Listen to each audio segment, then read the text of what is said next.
카드를 많이 뽑아야만, 또 여러 종류의 덱을 섞어서 써야만 타로를 잘하는 것이 아닙니다. 몇 장을 뽑더라도 기본에 충실하면서 충분한 내용을 뽑아낼 수 있는 능력이 중요합니다. 그 기본은 바로 스토리텔링입니다. 오늘은 카드 2장으로 볼 수 있는 것들에 대해서 이야기를 해보도록 하겠습니다.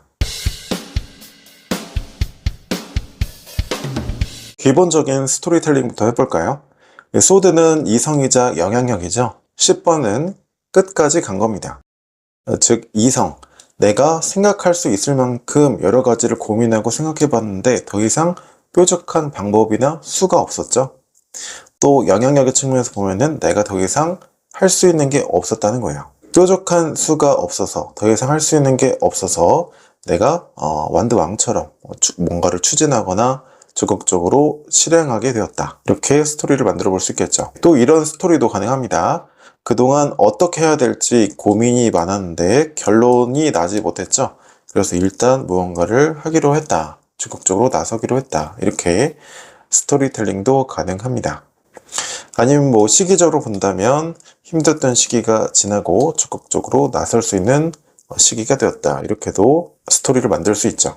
지금부터는 한 단계 레벨을 업그레이드해서 더 깊이 들어가 보도록 하겠습니다. 뭔가 뾰족한 방법이 없어서 적극적으로 추진하거나 시도하게 되었다. 이 문장을 똑같이 말하기 위해서는 굳이 완드왕이 아니어도 되는 상황이에요. 그쵸? 예를 들면은 완드 에이스가 나와도 뾰족한 방법이 없어서 뭔가를 시도하거나 뭔가를 실행했다. 똑같잖아요, 문장이.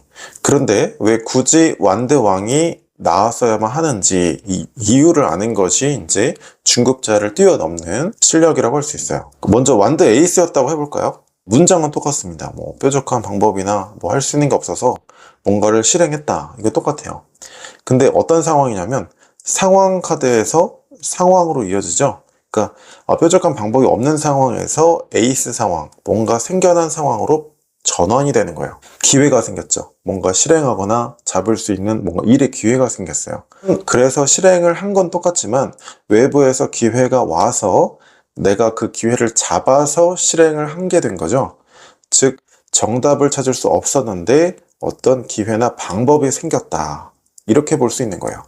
그러니까 해석한 문장은 똑같지만 엄연히 내담자가 마주하는 상황이 달라지는 겁니다. 그러면 완드 왕이면 어떤 상황으로 달라지냐면 인물 카드니까 이러한 인물의 모습, 태도, 이러한 면이 나왔다는 거잖아요. 즉 길을 찾으려고 했지만 결국 방법이 없어서 내가 주도적으로 나서기로 한 거죠. 즉 완드 에이스는 어떤 기회가 생긴 거를 내가 잡은 거고 이거는 내가 기회를 만든 거예요. 그리고 또 이렇게도 가능하죠. 방법이 없어서 이런 면이 나왔다는 건 결국 내가 완드 왕과 같은 면이 나한테 있었다는 걸 의미하죠. 즉 완드 왕처럼 원래 할 수 있는데 방법을 찾으려고 하다 보니까 힘들었었다는 거죠. 그런 면도 읽을 수가 있습니다. 지금부터는 또 소드 10번을 통해서 또 여러 가지 스토리텔링도 만들어 보도록 하겠습니다. 소드는 이제 영향력이잖아요. 그러니까 내가 행사할 수 있는 영향력이 없어서 그 영향력을 만들려고 공세적으로 나섰다. 이런 스토리텔링이 되죠. 그러니까 만약에 인간관계라든지 조직이라면 내가 그 조직에서 영향력이 없었던 거예요. 그래서 나의 입지를 확보하기 위해서 주도적으로 나섰다. 이런 스토리텔링도 가능합니다. 이 두 번째 스토리텔링은 이런 것도 가능하겠죠. 영향력을 행사할 수 없었다는 건 무슨 얘기예요? 나 혼자 무인도에 갇혀 있는데 영향력을 행사하고 말고 이럴 필요가 없잖아요. 필연적으로 영향력이라는 건 영향력을 행사할 수 있는 누군가가 있을 때 가능한 거죠. 즉 영향력을 행사할 수 없다는 건 주변에 아무도 없다든지 조금 더 의역하면 주변에 나를 도와줄 사람이 없다든지 그런 상황이 될 수 있습니다. 그러니까 나 혼자 머리싸움이고 고민해야만 하는 상황이어서 힘들다. 이런 상황도 가능한 거죠. 그 완드왕이 나왔다는 건 그 고립된 상황을 스스로 뚫고 나오다. 이런 스토리텔링도 가능하죠. 이 세 번째 스토리텔링은 이런 것도 가능합니다. 이 영향력이라는 건 내가 미칠 수 없는 상황이라는 것도 가능하지만 반대로 누군가 나에게 영향력을 미치려고 했던 것들 때문에 내가 힘들어진 상황이 될 수도 있어요. 예를 들어서 이 유니버셜 웨이트 카드의 그 전 단계인 비포 타로 카드를 보면은 이 사람이 걸어가고 있는데 주변에 이 사람을 노리는 적들이 숨어 있거든요. 즉, 다른 사람들이 나에게 미치는 영향력 때문에 힘들어진 상황이 될 수 있습니다. 그 결과 완드 왕으로 탈바꿈이 된 거죠. 무슨 얘기예요? 원래는 완드 왕이 아니었기 때문에 내가 이렇게 힘들었다는 거예요. 그래서 당했는데 그 결과 내가 완드 왕으로 탈바꿈하는 계기가 되었다. 이런 스토리텔링도 가능하게 됩니다. 마지막으로 이런 스토리도 볼 수가 있어요. 이 밤이죠.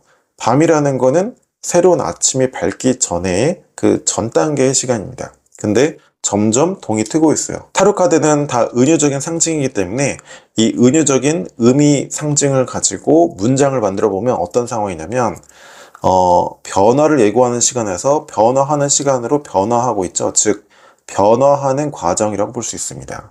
근데 그 결과물이 완드 왕이죠. 즉, 완드 왕으로 변화하기 위한 과도기였다. 그 과도기여서 내가 힘들었다. 이렇게도 스토리를 만들어 볼 수 있겠죠. 지금까지 얘기했던 수많은 스토리텔링 중에서 어떤 측면이 부각되고 또 어떤 맥락이 적용이 될지는 이제 고민 상황에 따라서 달라질 수 있겠죠. 자, 그러면 실전 질문을 한번 적용해 보도록 하겠습니다. 예를 들어서 이직이 가능할까요? 라고 물었어요. 이직이라는 상황을 물었죠. 근데 그 상황에서 나의 모습은 어때요? 영향력을 미칠 수 있는 게 없는 상황이에요. 내가 지금 유리한 상황이 아니라는 거죠. 부드럽게 의역해보면 내가 선택할 수 있는 기회가 없는 상황이라는 거예요. 즉, 내가 지금 생각했던 기회들, 생각했었던 회사는 이직이 불가능하다. 이렇게 볼 수가 있겠죠. 그래서 주도적으로 나서고 성공을 취하는 모습이 또 나타납니다. 결과만 보고 이렇게 카드를 외워가지고 이렇게 하시는 분들은 그냥 완드 왕이니까 너는 이직할 거야 이렇게 얘기를 할 수밖에 없을 거예요. 그런데 타로 카드가 그렇게 결과 카드 한 장만 보고 경우의 수로 얘기를 하는 원리라면 굳이 이렇게 두 장을 뽑을 이유가 없잖아요. 그래서 타로 카드는 반드시 함께 나온 카드가 연관성이 있습니다. 그래서 그 연관성을 이어서 리딩을 해야 돼요.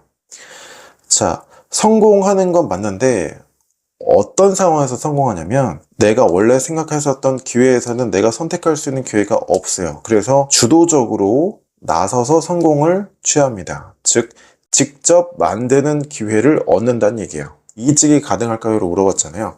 내가 가고 싶은 회사나 내가 정말 목표로서 생각했었던 곳에는 기회가 없으나 내 선택권이 없지만 내가 주도적으로 나서면 기회가 만들어지고 생긴다는 거죠.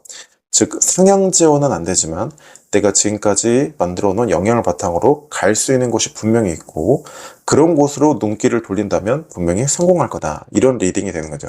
한마디로 추격하면 이직이 가능한 거지만 구체적으로 어떤 상황이냐면 무조건 내가 원하는 회사에 다 갈 수 있는 게 아니라 내가 유리한 상황을 찾아가면 갈 수 있는 기회가 있다. 이렇게 볼 수 있죠. 오늘은 두 장의 카드로 볼 수 있는 것들이란 주제로 여러 가지 스토리텔링도 만들어 보고요. 또 이런 카드가 나왔으면 상황이 어떻게 바뀔지까지 비교하면서 구체적으로 이게 어떤 상황인지까지 알아보는 영상을 진행해 봤습니다. 앞서 처음에 말씀드린 것처럼 카드를 많이 뽑고 화려한 배열법을 사용하고 빠르게만 해석한다고 해서 타로를 잘하는 것이 아닙니다. 단 두 장을 뽑더라도 충분한 내용을 뽑아내고 가장 중요한 거, 내담자가 구체적으로 어떤 상황에 처해 있는지를 아는 것이 진짜 실력입니다. 여러분이 타로를 잘하고 싶다면 먼저 기본으로 들어가서 이 스토리텔링을 충분히 연습해 주시는 것이 가장 좋은 방법이 될 수 있습니다.